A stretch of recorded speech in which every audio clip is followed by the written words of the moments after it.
ಮೂರನೇ ತರಗತಿ ಕನ್ನಡ ಪಾಠ 5 ಚಿಗುರು. ಈ ಪಾಠದ ಪ್ರಶ್ನೋತ್ತರಗಳು. ಮಕ್ಕಳೇ, ಇಲ್ಲಿ ಚಿಗುರು ಪಾಠದ ಕೆಲವು ಪದಗಳ ಅರ್ಥಗಳನ್ನು ಗಮನಿಸೋಣ.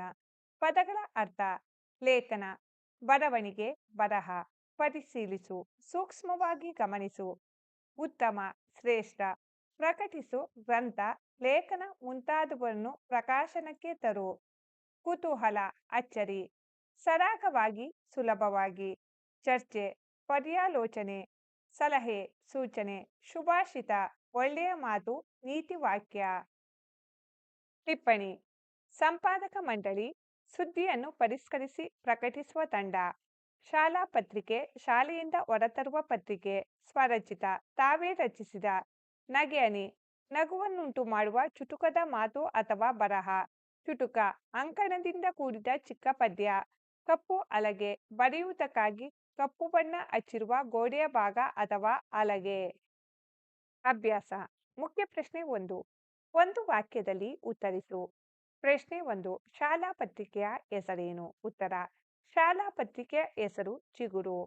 ಪ್ರಶ್ನೆ 2. ನಮ್ಮ ನಾಡ ಹಬ್ಬ ಯಾವುದು? ಉತ್ತರ: ನಮ್ಮ ನಾಡ ಹಬ್ಬ ದಸರಾ. ಪ್ರಶ್ನೆ 3. ಹಣ್ಣುಗಳ ರಾಜ ಯಾರು? ಉತ್ತರ: ಹಣ್ಣುಗಳ ರಾಜ ಮಾವು. ಪ್ರಶ್ನೆ 4. ವಿವೇಕಾನಂದರ ಬಾಲ್ಯದ ಹೆಸರೇನು? ಉತ್ತರ: ವಿವೇಕಾನಂದರ ಬಾಲ್ಯದ ಹೆಸರು ನರೇಂದ್ರ. ಪ್ರಶ್ನೆ 5. ಜೋಗ್ ಜಲಪಾತ ಎಲ್ಲಿದೆ? ಉತ್ತರ: ಜೋಗ ಜಲಪಾತವು ಮಲೆನಾಡಿನ ಶಿವಮೊಗ್ಗ ಜಿಲ್ಲೆಯ ಸಾಗರ ತಾಲೂಕಿನ ಜೋಗ್ ಎಂಬ ಹಳ್ಳಿಯಲ್ಲಿದೆ. ಪ್ರಶ್ನೆ 6. ಈ ಪತ್ರಿಕೆಯಲ್ಲಿ ಸತೀಶ ಬರೆದಿರುವ ಲೇಖನದ ಹೆಸರೇನು? ಉತ್ತರ: ಈ ಪತ್ರಿಕೆಯಲ್ಲಿ ಸತೀಶ ಬರೆದಿರುವ ಲೇಖನದ ಹೆಸರು ಜಲಪಾತ. ಪ್ರಶ್ನೆ 7. ಚಿಗುರು ಪತ್ರಿಕೆಯಲ್ಲಿ ನಿನಗೆ ಇಷ್ಟವಾದ ಬರಹ ಯಾವುದು? ಉತ್ತರ: ಚಿಗುರು ಪತ್ರಿಕೆಯಲ್ಲಿ ಸ್ವಾಮಿ ವಿವೇಕಾನಂದ ಎಂಬ ಬರಹ ನನಗೆ ಇಷ್ಟವಾಗಿದೆ. ಮುಖ್ಯ ಪ್ರಶ್ನೆ 2. ಹೊಂದಿಸಿ ಬರೆ. ಹೊಂದಿಸಿ ಬರೆಯಲಾಗಿದೆ. ಲೇಖಕರ ಹೆಸರು, ಲೇಖನದ ಹೆಸರು. 1. ಮಾಲಾ. ನಿಮಗಿದು ತಿಳಿದಿರಲಿ. 2. ಥಾಮಸ್. ನಾಡ ಹಬ್ಬ. 3. ಬೇಗಂ. ಗಾದೆ. 4. ವಿನಾಯಕ. ಸ್ವಾಮಿ ವಿವೇಕಾನಂದ. ಸಾಮರ್ಥ್ಯಾಧಾರಿತ ಚಟುವಟಿಕೆ. ಮುಖ್ಯ ಪ್ರಶ್ನೆ 1. ಈ ಹೇಳಿಕೆಗಳಲ್ಲಿ ಸರಿಯಾದುದಕ್ಕೆ ಸರಿ ಗುರುತನ್ನು, ತಪ್ಪಾಗಿದ್ದರೆ ತಪ್ಪು ಗುರುತನ್ನು ಹಾಕು. 1. ತಪ್ಪಿಲ್ಲದೆ ಚೆನ್ನಾಗಿ ಕಾಣುವ ರೀತಿ ಬರೆಯಬೇಕು. ಈ ಹೇಳಿಕೆ ಸರಿಯಾಗಿದೆ. 2. ಸುಲಭವಾಗಿ ಓದಲು ಮತ್ತು ಓದಿದ್ದು ಅರ್ಥವಾಗುವಂತೆ ಬರೆಯಬೇಕು. ಈ ಹೇಳಿಕೆ ಸರಿಯಾಗಿದೆ. 3. ಪದಗಳಲ್ಲಿನ ಅಕ್ಷರಗಳನ್ನು ಒಂದೇ ಗಾತ್ರದಲ್ಲಿ ಬರೆಯಬಾರದು. ಈ ಹೇಳಿಕೆ ತಪ್ಪಾಗಿದೆ. 4. ಪದದಲ್ಲಿನ ಅಕ್ಷರಗಳು ಒಂದಕ್ಕೊಂದು ತಾಕದಂತೆ ಹಾಗೂ ನಡುವೆ ಸ್ಥಳ ಬಿಡದಂತೆ ಬರೆಯಬೇಕು. ಈ ಹೇಳಿಕೆ ಸರಿಯಾಗಿದೆ. 5. ಪದಗಳ ನಡುವೆ ಸ್ಥಳವನ್ನು ಬಿಡದೆ ಬರೆಯಬೇಕು. ಈ ಹೇಳಿಕೆ ತಪ್ಪಾಗಿದೆ. 6. ಅಕ್ಷರ ಹಾಗೂ ಸಾಲುಗಳು ಓರೆ ಆಗಿರಬಾರದು. ಈ ಹೇಳಿಕೆ ಸರಿಯಾಗಿದೆ. ಮುಖ್ಯ ಪ್ರಶ್ನೆ 2. ಈ ಸಾಲುಗಳನ್ನು ಸರಿಯಾದ ರೀತಿಯಲ್ಲಿ ಬರೆ. 1. ನಾಡ ನಮ್ಮ ಹಬ್ಬ ದಸರಾ.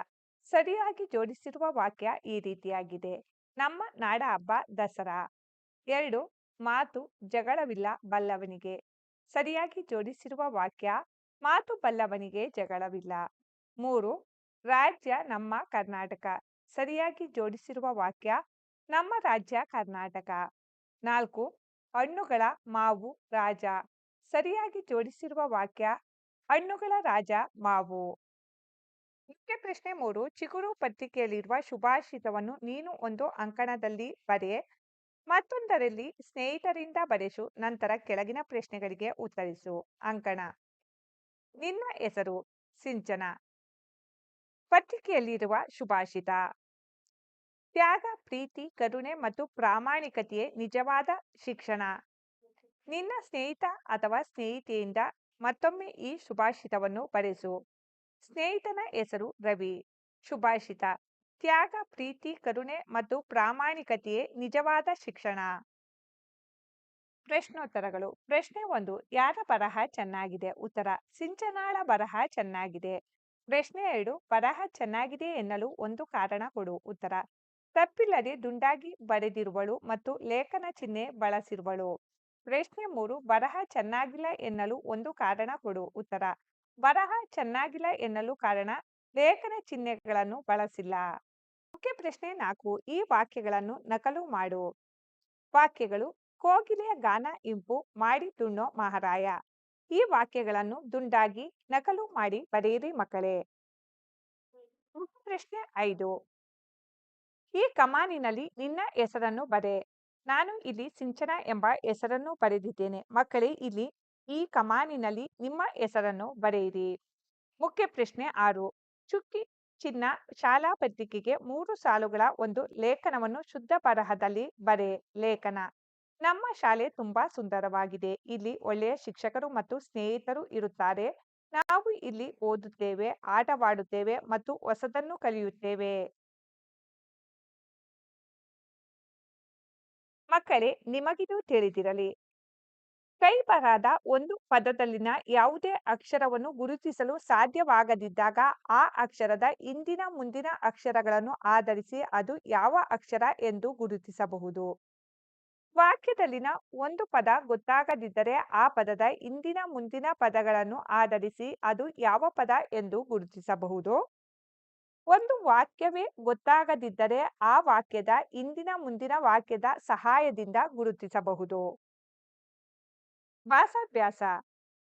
ಮುಖ್ಯ ಪ್ರಶ್ನೆ 1. ಈ ಚಿತ್ರಗಳನ್ನು ನೋಡಿ ನಿನಗನಿಸಿದ್ದನ್ನು ಅರ್ಥಪೂರ್ಣ ವಾಕ್ಯದಲ್ಲಿ ಬರೆ. ಚಿತ್ರ: ಮಾದರಿ. ಚಿತ್ರಕ್ಕೆ ಸಂಬಂಧಿಸಿದ ವಾಕ್ಯ: ಹುಡುಗಿ ನೀರನ್ನು ಕುಡಿಯುತ್ತಿದ್ದಾಳೆ. ಚಿತ್ರ: ಚಿತ್ರಕ್ಕೆ ಸಂಬಂಧಿಸಿದ ವಾಕ್ಯ: ಹುಡುಗ ಗಿಡಕ್ಕೆ ನೀರು ಹಾಕುತ್ತಿದ್ದಾನೆ. ಚಿತ್ರ: ಚಿತ್ರಕ್ಕೆ ಸಂಬಂಧಿಸಿದ ವಾಕ್ಯ: ಹುಡುಗ ಹಲ್ಲುಜ್ಜುತ್ತಿದ್ದಾನೆ.